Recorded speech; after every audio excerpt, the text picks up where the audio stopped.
জনাব তারেক রহমানকে প্রধানমন্ত্রী করার আগ পর্যন্ত ঢিলা দেওয়া যাবে না। বাংলায় একটা ম্যান দিয়ে মার্কা হয়ে যাওয়া, মানে একটু সাড়া টাড়া দিতে হয় না, কয়লা ধুলে ময়লা যায় না। আওয়ামী লীগের অবস্থা এরকম হয়েছে।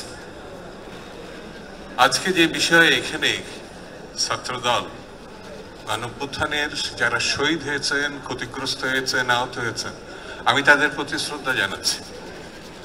আল্লাহর দরবারে আমি প্রার্থনা করছি, আল্লাহ তাদেরকে তুমি কবুল করো।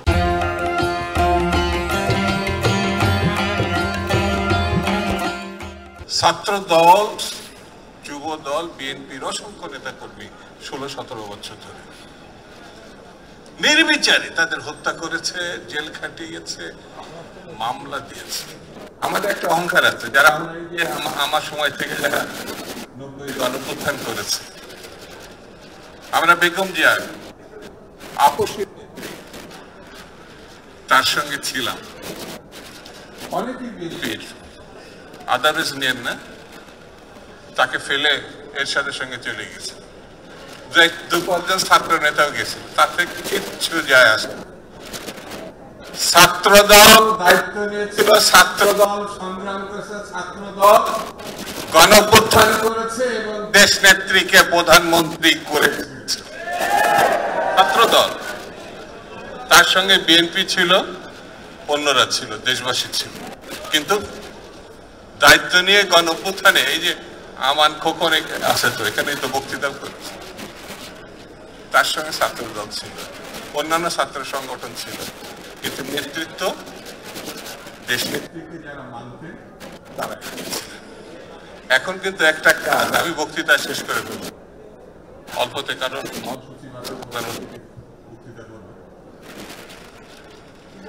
জনাব তারেক রহমানকে প্রধানমন্ত্রী করার আগ পর্যন্ত ঢিলা দেওয়া যাবে না। যাবে কাজ ধৈর্যের সঙ্গে চারিদিকে। এই যে আমাদের রিপন যেটা ষড়যন্ত্র, আমার যেটা বললো, ষড়যন্ত্র কিন্তু বন্ধ হয় নাই, নানান অসিলায় নানান ভাবে এই ষড়যন্ত্র। আমরা জানতাম কেউ মারা গেলে, যেটা রিপন ব্যাখ্যা করে বলেছে, সে আমাদের কর্মী, যুবদলের কর্মী, সরকারের কাছে কৈফিয়ত যাবে, কৈফিয়ত চাচ্ছে আমাদের তারেক বিএনপির কাছে। 100 বছর ধরে এরা রাজনীতি করে। ইসলামিক রিপাবলিক অফ পাকিস্তানে তাদের ভোট ছিল না, বাংলাদেশে তো নাই। এদের নাম বলে এরা আবার কষ্ট পায়। ভবিষ্যৎ নাই বলে এই নির্বাচনটা কি করে ঠেকানো যায়। নির্বাচন হলে তো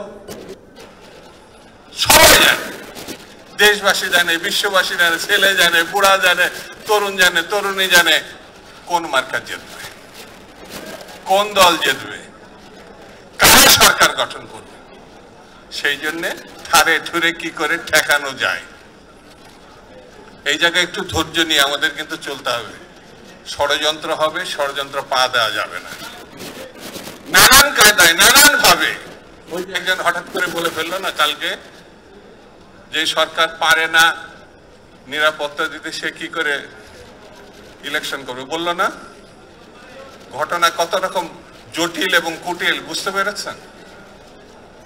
সেই জন্য বন্ধুরা, আজকে এই যে গণঅভ্যুত্থান, মহান গণঅভ্যুত্থান, স্বৈরতন্ত্রের পতনে যারা যেভাবে দায়িত্ব পালন করেছেন, যেখান থেকে দায়িত্ব পালন করেছেন, আমি পূর্ণবার তাদের প্রতি শ্রদ্ধা জানাই।